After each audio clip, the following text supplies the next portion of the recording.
इस कार्यक्रम को जॉयस मायर मिनिस्ट्रीज के मित्रों और भागीदारों द्वारा संभव बनाया गया है। हमारे जीवन में कुछ ऐसी चीजें घटित होती हैं जिन्हें हम समझ नहीं पाते, हम समझने वाले नहीं है। वे ऐसी चीजें हैं जो दुख पहुंचाती हैं, वे दर्दनाक हैं, हम ये समझ नहीं पाते, ये अनुचित लगता है। लेकिन अगर हम उन चीजों में भी परमेश्वर पर भरोसा रखेंगे और अच्छा रवैया रखेंगे तो परमेश्वर हमें छुड़ाएंगे और वो हमारे जीवन में एक प्रतिफल जरूर लाएंगे।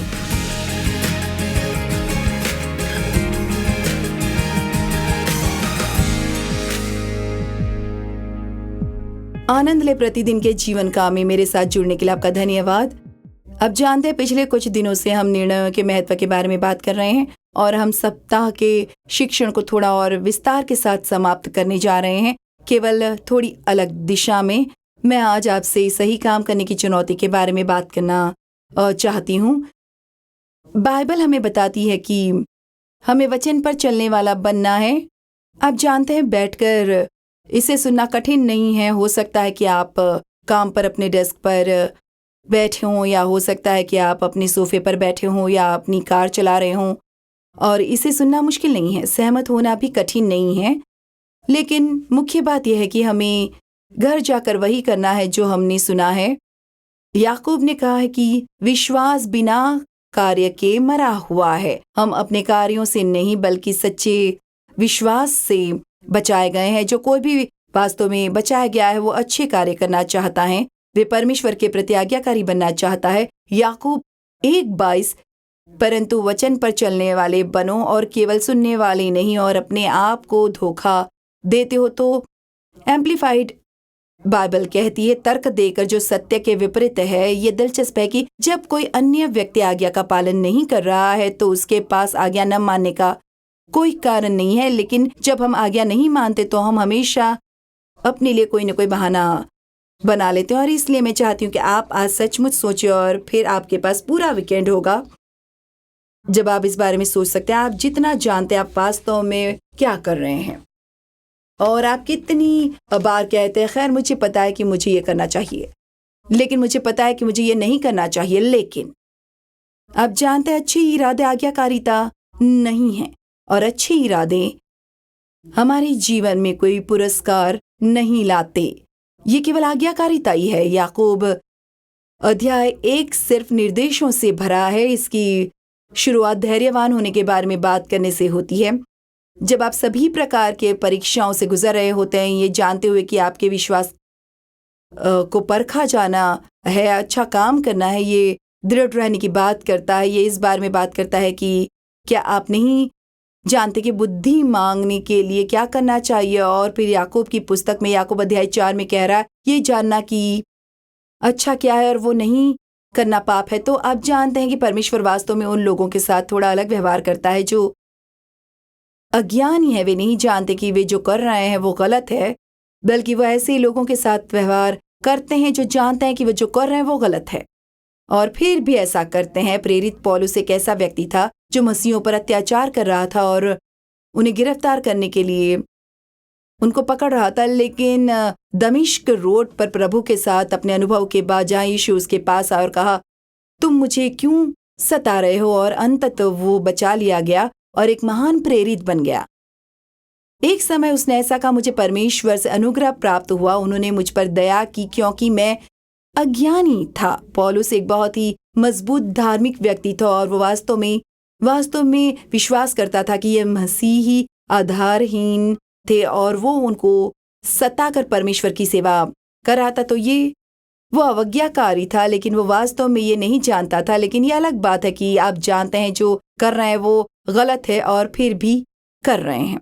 यदि हमारे मन में परमेश्वर के प्रति किसी भी प्रकार का श्रद्धापूर्ण भय और विस्मय है तो हम ऐसा नहीं करेंगे।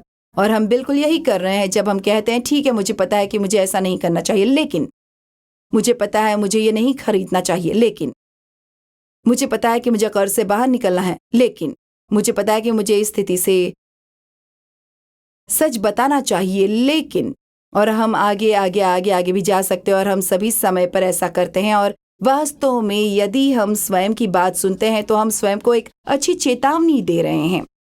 मैं गलत निर्णय लेने वाला हूं और मुझे सही निर्णय लेने की आवश्यकता है, क्योंकि सही निर्णय पुरस्कार लाता है। गलत निर्णय हमारे जीवन में अधिक दर्द और पीड़ा का कारण बनता है। मत्ती 7:21 कहता है, जो कोई मुझसे कहता है हे प्रभु, स्वर्ग के राज्य में प्रवेश नहीं करेगा, परंतु केवल वही जो मेरे पिता की इच्छा पर चलता है जो स्वर्ग में है।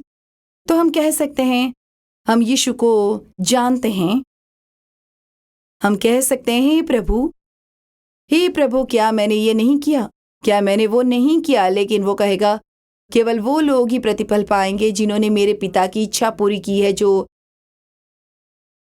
स्वर्ग में। मैंने ये लिखा, ज्ञान और करने के बीच के अंतर का आकार हमारी जीत का माप निर्धारित करता है। अब लूका 6:46-49, तुम मुझे हे प्रभु क्यों कहते हो और जो मैं कहता हूं वो नहीं करते। देखिए, मैंने हाल ही में किसी को ये कहते सुना, यदि आप मसीह हैं तो दो शब्द हैं जिन्हें आप कभी एक साथ नहीं रख सकते, और वे दो शब्द हैं, नहीं प्रभु। क्योंकि यदि वो हमारे जीवन का प्रभु है, जब वो हमसे कुछ करने के लिए कहता है तो हम उससे केवल एक ही बात कह सकते हैं, हाँ प्रभु। तुम मुझे प्रभु क्यों कहते हो और जो मैं कहता हूं वो नहीं करते। जहां तक हर उस व्यक्ति की बात है जो मेरे पास आता है, मेरी बात सुनता है और उन्हें अभ्यास में लाता है, मैं तुम्हें दिखाऊंगा कि वे कैसे होते हैं। वे एक घर बनाने वाले व्यक्ति की तरह हैं जिसने बहुत गहराई तक खुदाई की और उसकी नींव चट्टान पर रखी, और जब बाढ़ आई और तूफान ने उस घर को हिला दिया, लेकिन वो उसे हिला नहीं सका क्योंकि वो अच्छी तरह से बनाया गया था, क्योंकि वो चट्टान पर बनाई गई थी। अगर आप आज्ञाकारी हैं तो यही होगा। जीवन का तूफान आपको हरा नहीं सकता, परंतु वो जो मेरी बातें सुनता है और उन पर अमल नहीं करता, और उनमें से बहुत सारे हैं, हमें खुद से पूछना होगा कि हम इसमें कहाँ हैं। क्या हम केवल उन चीज़ों को चुनते हैं और उनका पालन करते हैं जो आसान है, और जो आसान नहीं है उन्हें अनदेखा कर देते हैं। आज्ञाकारिता एक बहुत ही महत्वपूर्ण विषय है, और ये कुछ ऐसा है जिसके बारे में हमें नियमित रूप से बहुत कुछ सुनना चाहिए। क्योंकि मैं फिर से कहूँगी, सुनना, हम वचन सुन सकते हैं, हम टीचिंग प्रोग्राम सुन सकते हैं, हम पॉडकास्ट सुन सकते हैं, हम अपनी बाइबल पढ़ सकते हैं, हम अपनी बाइबल में अंडरलाइन कर सकते हैं, लेकिन जब तक हम वो नहीं करते जो ये कहता है, हम किसी ऐसे व्यक्ति से बेहतर नहीं है जो इस पर बिल्कुल विश्वास नहीं करता, लेकिन जो मेरी बातें सुनता है और उन पर अमल नहीं करता, वे उस आदमी के समान है जिसने बिना नींव के जमीन पर घर बनाया। आप जानते, कोई भी नींव के बारे में बहुत उत्साहित नहीं होता है, लेकिन वे वास्तव में सबसे महत्वपूर्ण है। डेव और मुझे कुछ मकान बनाने का सौभाग्य प्राप्त हुआ है, और आप जानते हैं, मुझे याद नहीं है कि मैं कभी किसी को मेरी नींव दिखाने ले गई हूं। अब जब घर बन गया और चीजें सुंदर दिखने लगी तो मैं कहती हूँ, आप मेरा घर देखने आना चाहेंगे। लेकिन अगर घर मजबूत नींव पर नहीं बना है तो वो खड़ा नहीं रहेगा। तो सुनिश्चित करें कि आपके पास एक मजबूत आधार है, कि आप जानते हैं कि आपका विश्वास किस पर बना है और आप परमेश्वर के प्रति आज्ञाकारी हैं। मैं आपसे एक प्रश्न पूछती हूँ, ये थोड़ा चुनौतीपूर्ण है, लेकिन मुझे लगता है कि इसे पूछने की जरूरत है। आप ऐसी कितनी चीजें कर रहे हैं जो आप जानते हैं कि आपको नहीं करनी चाहिए? जैसा कि मैंने कहा, आपको इस बारे में सोचने के लिए वीकेंड मिला है। अब कितनी चीजें जानते हैं जो आपको नहीं करनी चाहिए? खैर, हम इसे क्यों बंद कर देते हैं? टाल मटोल, मुझे पता है कि मुझे ऐसा करना चाहिए, मैं इससे निपट लूंगी। मुझे पता है कि मुझे कुछ वजन कम करने की जरूरत है, मुझे पता है कि मुझे कर्ज से बाहर निकलने की जरूरत है, मुझे पता है कि मुझे व्यायाम करने की सख्त जरूरत है। मैं जानती हूँ मुझे नियमित आधार पर परमेश्वर के राज्य को समर्पण करना होगा, लेकिन शायद मेरी अगली सैलरी बढ़ने के बाद। नहीं, अब परमेश्वर की आज्ञा मानने का समय आ गया है। परंतु जो मनुष्य मेरी बातें सुनता है और उन पर अमल नहीं करता, वो उस मनुष्य के समान है जिसने बिना नींव के भूमि पर घर बनाया, और जैसे ही तूफान आया वो ढह गया और पूरा नष्ट हो गया।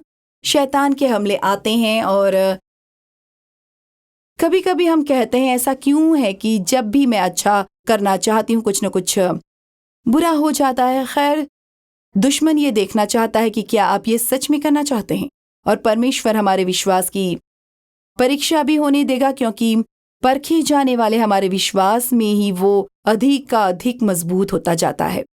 अभी देख रहे कई लोगों के लिए केवल एक चीज जो आपके और आपके जीवन में महान जीत के बीच खड़ी है, वो करना जो आप जानते हैं कि आप वचन पर चलने वाले व्यक्ति हैं। अब मैं जानती हूँ, हो सकता है कि आप प्रोग्राम को अभी बंद करने के लिए प्रलोभित हों, क्योंकि आपने पहले से ही 5 या 6 चीज़ों के बारे में सोचा है जिनके बारे में आप जानते हैं कि आपको वो करना चाहिए जो आप नहीं कर रहे हैं। खैर, मैं किसी को बुरा महसूस कराने की कोशिश नहीं कर रही, बल्कि मैं आपकी मदद करने, आपको प्रोत्साहित करने, उन चीज़ों को करने में व्यस्त होने की कोशिश कर रही हूँ जिन्हें आप जानते हैं कि परमेश्वर ने आपको करने के लिए कहा है। क्योंकि परमेश्वर हमसे जो कुछ भी करने को कहता है वो हमारी भलाई के लिए है। इस बात को समझ लें।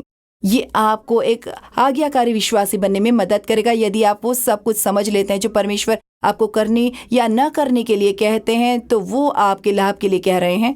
यीशु ने यूहन्ना अध्याय 13 में अपने शिष्यों को पैर धोना सिखाया, और इससे उनका क्या मतलब था कि एक सेवक बनना, लोगों की सेवा करना, अप्रिय कार्य करना, या शायद ऐसी चीजें जिन्हें करने के लिए आपको खुद को विनम्र करने की आवश्यकता होगी, उन्हें करो। और उसने इसे उदाहरण के तौर पर किया। उसने पानी का एक बर्तन लिया और सेवक का तौलिया उस पर डाला और झुककर शिष्यों के पैर धोए। वचन 1:16 में वो इस सब के बारे में बात करता है, और फिर यूहन्ना 13:17 में वो कहता है, यदि तुम इन सब चीजों को जानते हो तो तुम धन्य हो, खुश हो और अच्छे पात्र हो यदि तुम उनका अभ्यास करते हो। यदि तुम ऐसा नहीं मानकर उसे वास्तव में करते हो तो क्या आप अपनी खुशी बढ़ाना चाहेंगे? ठीक है, शायद आपको अपने हृदय को टटोलने और ये देखने की जरूरत है कि क्या कुछ ऐसी चीजें या चीज है जिन्हें करने के लिए परमेश्वर ने आपसे कहा है या नहीं करने के लिए कहा है, और आप इसे टाल रहे हैं। मैं जानती हूँ आपके पास एक अच्छा हृदय, आप इसे करने का इरादा रखते हैं, लेकिन एक बार फिर अच्छे इरादे हमारे जीवन में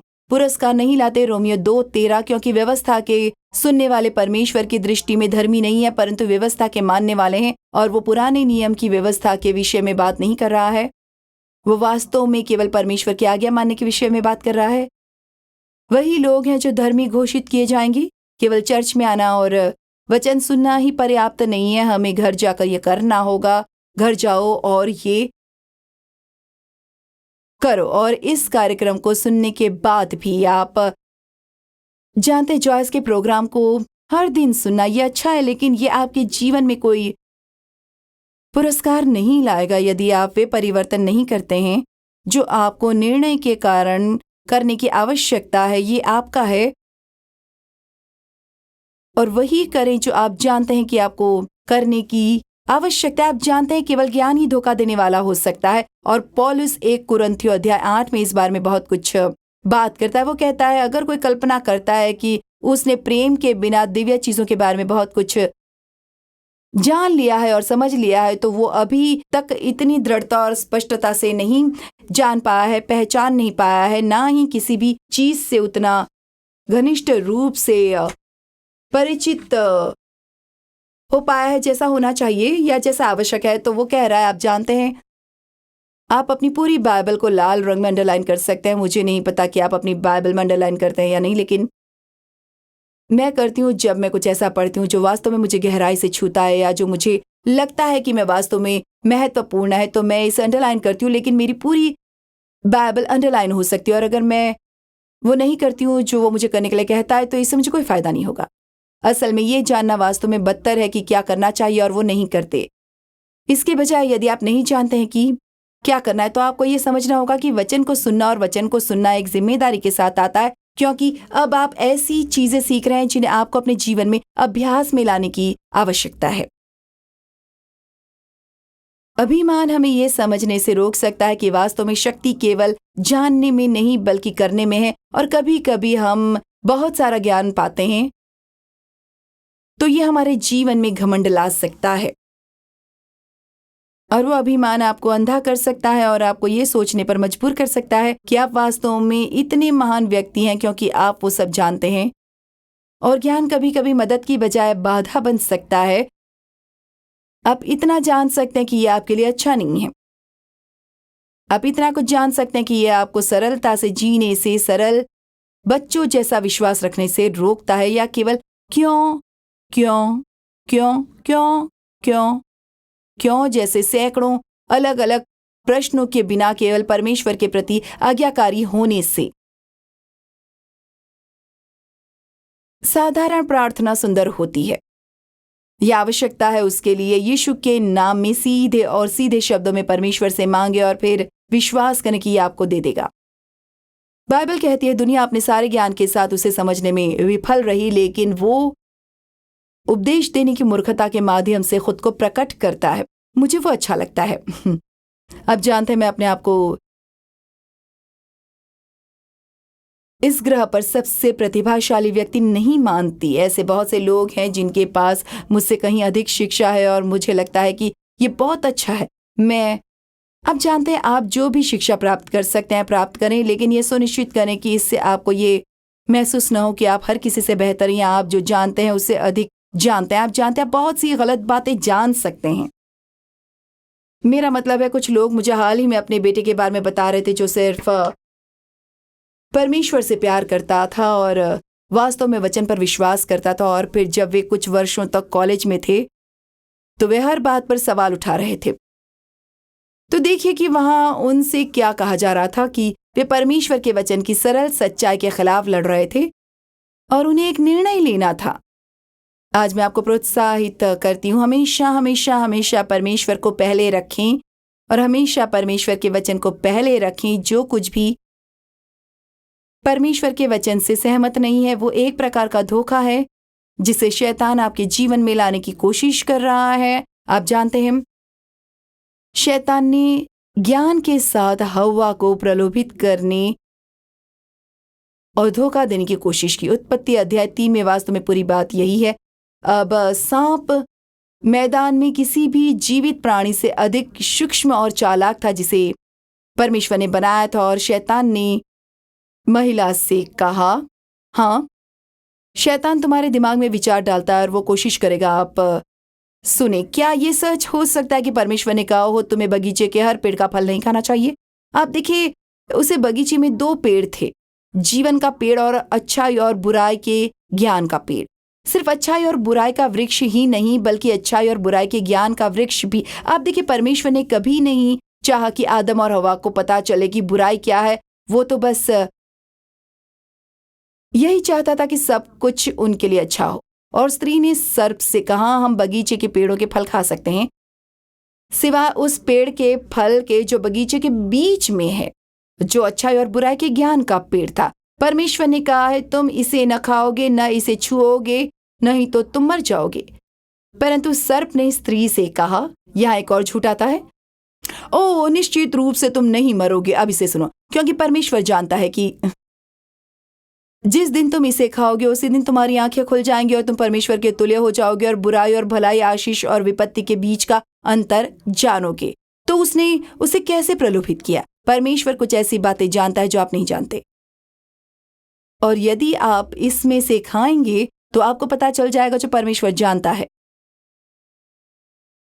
तो पाप के साथ ये पूरी गड़बड़ी जिससे हम अपने जीवन के हर दिन निपटते हैं, परमेश्वर का शुक्र है यीशु आए हमारे लिए मुक्ति लाए। ये सब इसलिए शुरू हुआ क्योंकि वो कुछ ऐसा जानना चाहती थी जो परमेश्वर नहीं चाहते थे कि वो जाने। वो चाहता था कि वो सिर्फ उस पर भरोसा रखे। क्या मैं आज आपको बता सकती हूँ, आपको याद दिला सकती हूँ कि मैं पूरे सप्ताह क्या करती रहती हूँ? हमारे जीवन में कुछ ऐसी चीजें घटित होती हैं जिन्हें हम समझ नहीं पाते हैं, हम समझने वाले नहीं हैं। वे ऐसी चीजें हैं जो दुख पहुंचाती हैं, वे दर्दनाक हैं, हमें ये समझ में नहीं आता, ये अनुचित लगता है। लेकिन अगर हम उन चीजों में भी परमेश्वर पर भरोसा करेंगे और अच्छा रवैया रखेंगे तो परमेश्वर हमें छुड़ाएंगे। आप जानते हैं जब सब कुछ अच्छा होता है तो सही काम करने का निर्णय लेना आसान होता है, लेकिन जब चीजें चुनौतीपूर्ण होती हैं तभी हम वास्तव में होते हैं। ये वास्तव में दिखाता है कि हम किस चीज से बने हैं और परमेश्वर के साथ अपनी राह में हम कहाँ हैं। 1 कुरिन्थियों 1:19-21 में पौलुस कहता है, क्योंकि ये लिखा है मैं ज्ञानवानों की ज्ञान को नष्ट कर दूंगा, मैं समझदारों की समझ को तुच्छ कर दूंगा। ठीक है, मैं आपको बताती हूँ आज दुनिया में बहुत सारे निराश लोग हैं। बुद्धिमान व्यक्ति कहाँ हैं? व्यवस्था के शिक्षक कहाँ हैं? इस युग के दार्शनिक कहाँ हैं? क्या परमेश्वर ने संसार की बुद्धि को मूर्खतापूर्ण नहीं बताया है, क्योंकि परमेश्वर की बुद्धि से संसार उसे नहीं जानता, अपनी बुद्धि से। इसीलिए परमेश्वर विश्वास करने वालों को बचाने के लिए उपदेश देने की मूर्खता से प्रसन्न हुआ। अच्छा, क्या आप जानते हैं, यदि आप दुनिया के तौर तरीकों को देखते हैं और उनका अनुसरण करते हैं तो वे काम नहीं कर रहे हैं। लोग पहले से कहीं अधिक दुखी हैं, वे अधिकाधिक लालची, अधिकाधिक स्वार्थी होते जा रहे हैं। वहां अधिक क्रोध, अधिक कड़वाहट, अधिक अक्षमा, अधिक घृणा है। वहां अधिक हत्याएं और अधिक आत्महत्याएं हैं। इसमें वो सब कुछ है जो परमेश्वर के वचन के विरुद्ध है। और वास्तव में हम उस बिंदु पर है जब बाइबल कहती है हम वहां पहुंचेंगे जहां बुराई को अच्छा कहा जा रहा है और अच्छाई को बुराई कहा जा रहा है। और दुख की बात यह है कि लोगों को बहुत सी नियमित शिक्षा मिल सकती है, जो मैंने कहा ये बहुत अच्छा है। लेकिन यदि आप परमेश्वर के वचन में शिक्षित नहीं हैं तो आप वास्तव में जो सही है उसके बीच अंतर बताने में सक्षम नहीं होंगे, या दुनिया जो आपको बता रही है वो सही है। इसलिए मैं आज सुझाव देती हूं कि आप अपने जीवन को देखें और कहें, क्या मैं जो काम कर रही हूं वो सही है? क्या मैं खुश हूं? क्या मैं शांतिपूर्ण हूं? क्या मैं जीवन में सफल हो रही हूं? क्या मैं प्यार में चल रही हूं? या मैं सिर्फ स्वार्थी हूं, केंद्रित? कभी कभी हमें बस जो हम कर रहे हैं उसके परिणामों को देखने की आवश्यकता होती है, और वे परिणाम हमें बताएंगे कि हम सही काम कर रहे हैं या गलत। हमें परमेश्वर के वचन में सिखाया जाना चाहिए। यदि हमारे पास कोई ज्ञान नहीं है तो हम कुछ भी कैसे कर सकते हैं, लेकिन असली चुनौती वही करने में है जो हमने सुना है। अब मैं आपको वो वचन पढ़कर सुनाती हूँ जो वास्तव में मेरे लिए बहुत मायने रखता है, और मुझे लगता है कि ये एक बड़ा उत्तर है। ऐसा क्या है जो लोगों को सही काम करने से रोकता है? ऐसा क्या है जो किसी ऐसे व्यक्ति को जो परमेश्वर से प्रेम करता है, जो वास्तव में कह सकता है मैं परमेश्वर की इच्छा चाहती हूँ? और मुझे विश्वास है कि आप में से बहुत से लोग ऐसे हैं।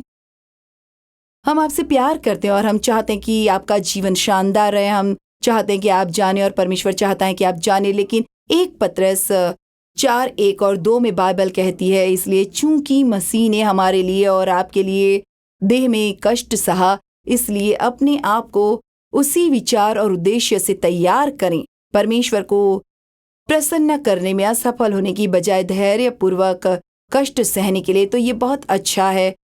वह ऐसा कह रहा है, ठीक है, जैसे मैं सही तरीके की सोच रखूंगा परमेश्वर को खुश करने में असफल होने से बेहतर है मैं दुख सहूं।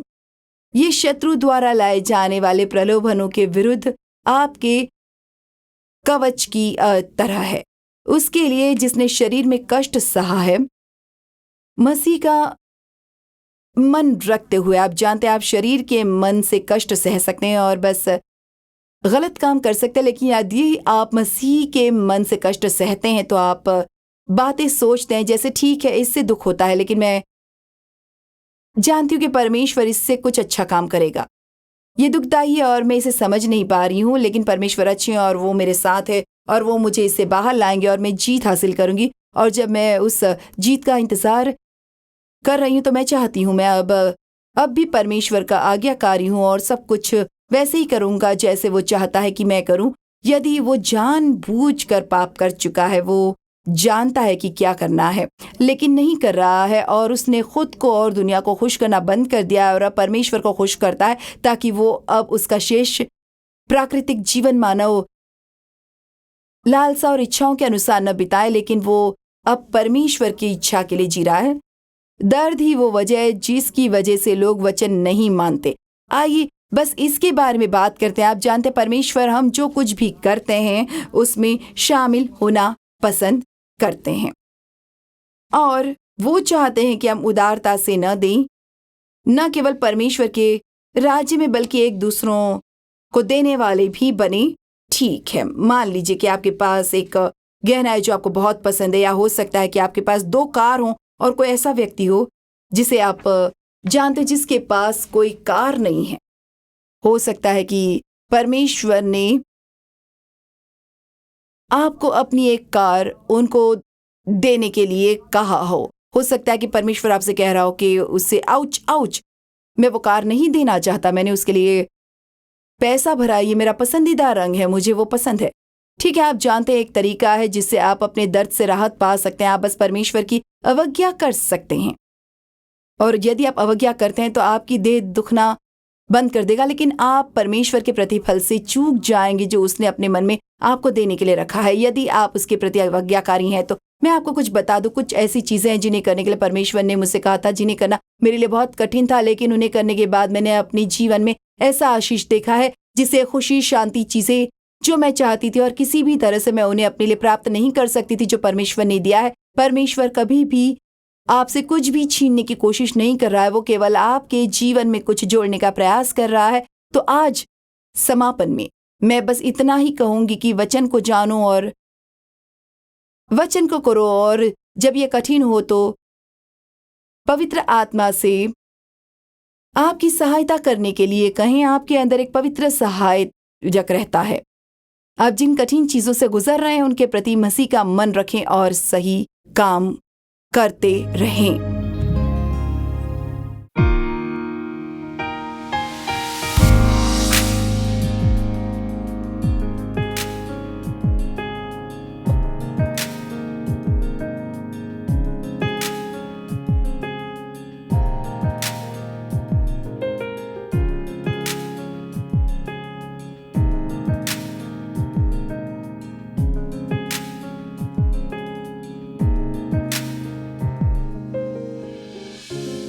इस कार्यक्रम को जॉयस मायर मिनिस्ट्रीज के मित्रों और भागीदारों द्वारा संभव बनाया गया है।